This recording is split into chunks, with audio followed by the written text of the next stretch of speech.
မင်္ဂလာပါလို့အရင်ဆုံးနှုတ်ခွန်းဆက်တာပါစေအခုကတော့ချောင်းမျိုးကိုသွားတဲ့ blog လေးပါ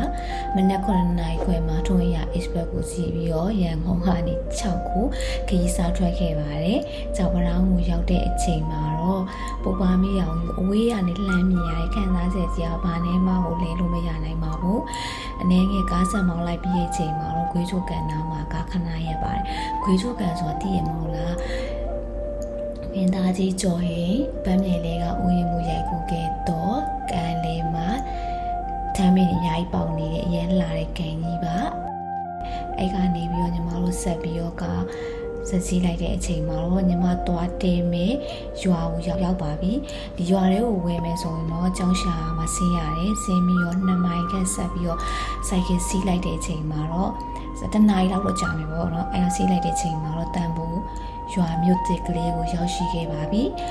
ရွာရောက်ပြီးချခဏနာရီမိုးချိုးပြီးရနေရွာဦးဖျားကိုသွားပြီးရှိကိုဦးချပါတယ်ပြန်လာတဲ့အချိန်မှာတော့ရွာနေကန်လေးကညီမကိုထမ်းမြစ်ကိုပြုတ်ဖုတ်ပြီးတော့ကျွေးကြပါတယ်ပေါ့နော်ဒါပထမဆုံးဒီထမ်းမြစ်ဘုတ်ကိုစားဖို့တာပါထမ်းမြစ်ဘုတ်ဆိုတာကထမ်းမြစ်ဆိုတာကကြတော့ညီမတင်တာကကြတော့ဒါထမ်းပင်အမြစ်လို့ထင်တာတကယ်တော့မဟုတ်ဘူးထမ်းဒီဘယ်လိုပြောရမလဲဒီထမ်းဒီအရင်ကိုမြေကြီးထဲမှာမြုပ်ထားပြီးတော့မှထွက်လာတဲ့အထမ်းပင်ပေါက်ကို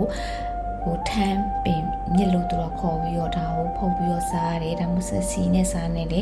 နေပြီးတော့စားကြတယ်ပေါ့နော်အရန်ကိုစိတ်မိတအားကောင်းတဲ့အတွက်ခုလိုကြည့်ရတဲ့အတွက်ကိုအရန်ကိုကျေးဇူးတင်ပါတယ်ဒါနဲ့နောက်နေ့မနေ့ရောက်တဲ့အချိန်မှာတော့ရွာကနေပြီးညီမတို့ရင်နှွေးချက်နဲ့မြန်မာမှုကိုကျွေးပါတယ်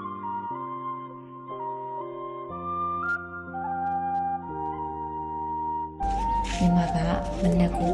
ပင်စင်ကိုပုတ်တဲ့အနေအောင်သွားကြည့်လေ့လာခဲ့ပါတယ်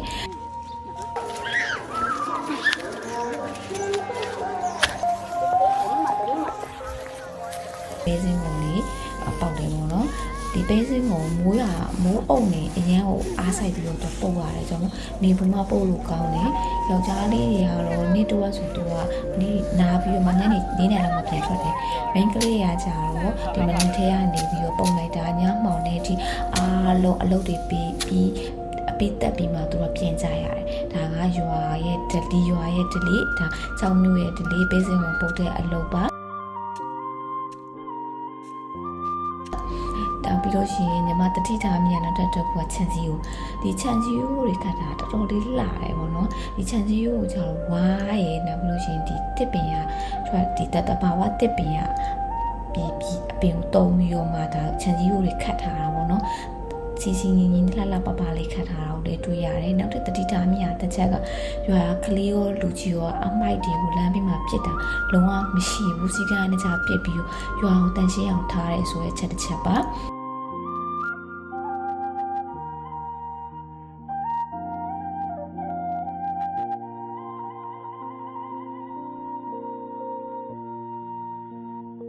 အခုကတော့ညီမက6မြို့မှာ2ရက်လောက်နေပြီးရဲ့ချိန်မှာညီမကရင်းနှီးချောင်းကိုတက်ပါတော့မယ်ရင်းနှီးချောင်းကိုတက်ပြီးတော့မှတမိုင်းဝင်နေရာတွေထူးဆန်းတဲ့နေရာတွေတွားရောက်လေ့လာမှာဖြစ်တဲ့အတွက်နောက်ထပ်ဘလော့မှာထပ်ပြီးတော့တွေ့ကြပါမယ်အားလုံးကိုနားထောင်ပြီးရဲ့အတွက်လည်းကျေးဇူးတင်ပါတယ်